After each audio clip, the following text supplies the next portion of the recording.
இன்றே டவுன்லோட் செய்து உங்கள் ஃபேவரட் ஷோக்களை என்ஜாய் பண்ணுங்க. இவரா?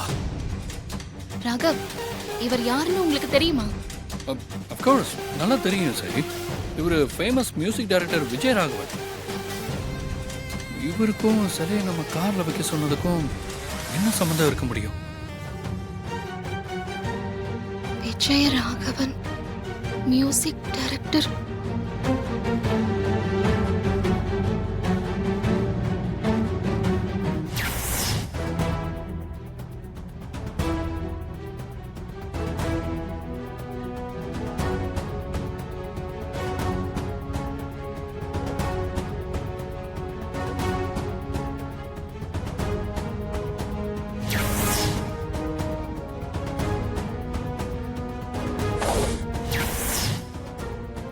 சார், இந்த படத்தை எங்களுக்கு கொஞ்சம் தர முடியுமா?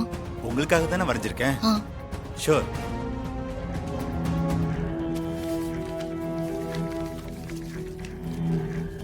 இந்தாங்க மேடம். Sir, thank you. உங்களோட வேல்யூபிள் டயத்துல எங்களுக்கு ஹெல்ப் பண்ணிருக்கீங்க. ரொம்ப தேங்க்ஸ் சார். இந்த உதவியை நாங்க வாழ்நாள் முழுக்க மறக்க மாட்டோம். இதுல என்னமா இருக்கு? நல்ல விஷயத்துக்கு தானே பண்ணிருக்கேன். சரி, நாங்க வரோம் சார். வாங்கம்மா. வாங்க ராகவ், போலாம்.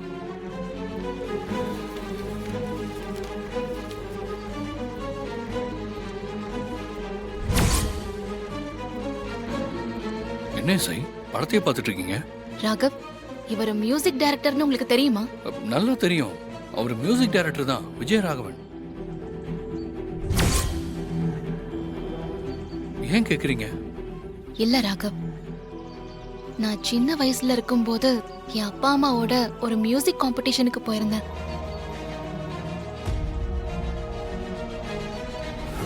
வைதவி, உங்களுக்கு ஒரு பொண்ணு இருக்கிறதா கேள்விப்பட்டோம். அவங்க பேர் என்ன? இப்ப அவங்க என்ன பண்றாங்க? என் பொண்ணு பேர் ரம்யா. என்ன பேரு ரம்யாவா? புரியலையே.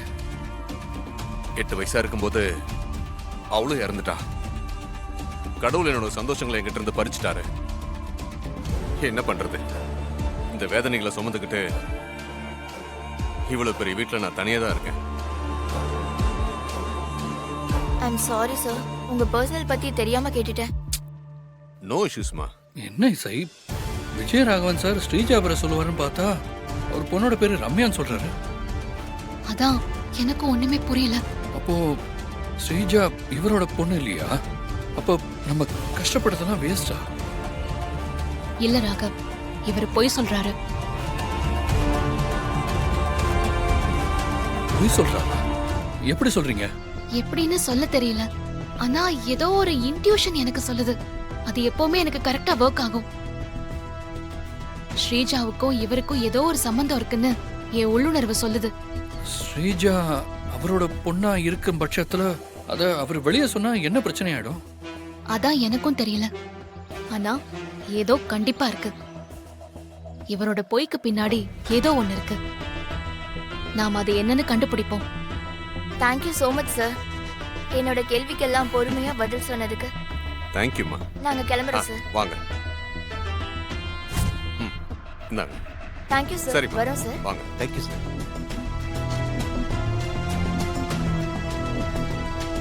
ராகவ், பிரியா வரா. நாங்க வரோம் சார். வரோம் சார். போலாமா?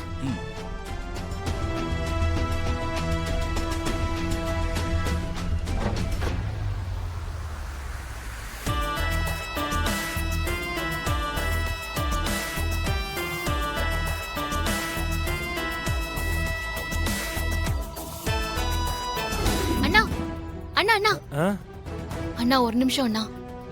சரி சொல்லுமா, எப்படி இருக்க? நல்லா இருக்கியா? நான் நல்லா இருக்கேன். நீங்க எப்படி இருக்கீங்க? இருக்கேம்மா. அண்ணா, கேக்குறேன்னு தப்பா எடுத்துக்காதீங்க. நீங்க விஷால் கிட்ட கோவமா பேசிட்டு இருந்ததை நான் பார்த்தேன். அவர் உங்களை ஏதாவது சொல்லிட்டாரா?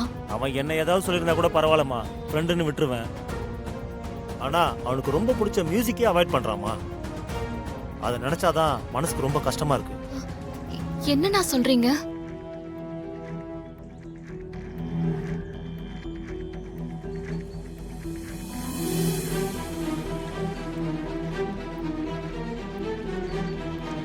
இப்ப சொல்லுமா, இவனை என்ன பண்ணலாம்?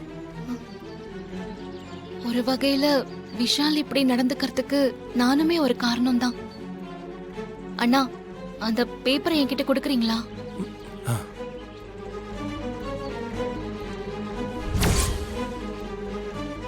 எப்படியாவது விஷால் இந்த மியூசிக் காம்படிஷன்ல நான் கலந்துக்க வைக்கிறேன். நிஜமா அவன் சொல்ற உன்னால முடியுமா இசை?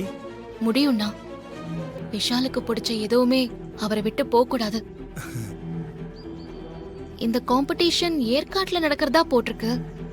ஆனா சென்னை அட்ரஸ் கொடுத்திருக்காங்கன்னா அப்போ இவங்களோட ஆபீஸ் இங்கதான் இருக்கோ? ஆமாமா, இது ஹெட் ஆபீஸ் தான். ஓகே, அப்ப அங்க நேர்ல போனா இந்த காம்படிஷனை பத்தின டீடைல்ஸ்லாம் சொல்லுவாங்கல்ல? நிச்சயமா சொல்லுவாங்கம்மா. சரிங்கண்ணா, சூப்பர். நான் இப்பவே அங்க போறேன். விஷாலோட பேரை ரெஜிஸ்டர் பண்ணிட்டு வரேன். நானும் உன் கூட வரமா? நீ மட்டும் இதுல விஷால கலந்துக்க வச்சுட்டா போதும். இது அவனோட எத்தனை வருஷ கனவு தெரியுமா? வாங்க நான் ஆமா, போலாம். போலாம்.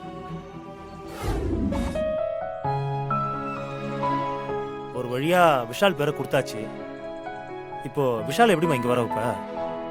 விஷால நான் எப்படியாவது வர வச்சிடுறேன்னா, கவலைப்படாதீங்க. பாத்துமா, அவன் ஏற்கனவே உன் மேல கோவமா இருக்கான். இதுல நீதான் போட்டிக்கு பேர் கொடுத்தன்னு தெரிஞ்சா ரொம்ப டென்ஷன் ஆயிடுவான்.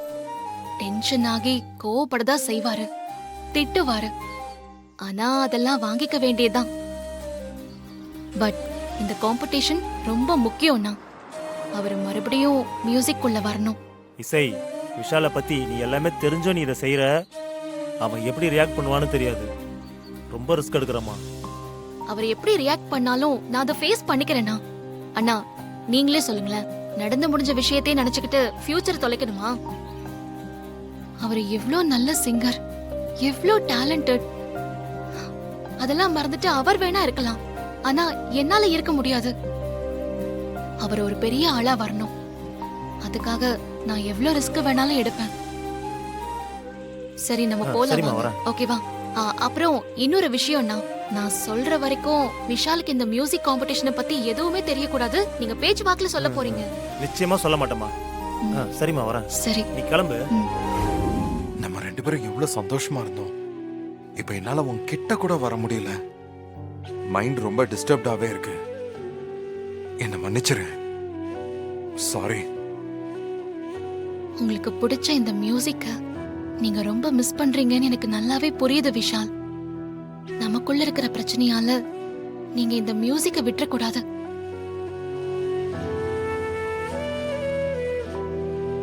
எனக்கும் மியூசிக்னா ரொம்ப பிடிக்கும்.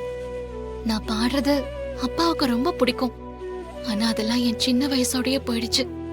என் மியூசிக்க நான் எவ்வளவு மிஸ் பண்றேன்னு எனக்கு தான் தெரியும் விஷால். அதான் கடவுளா எனக்கு உங்களை கொடுத்திருக்காரு போல.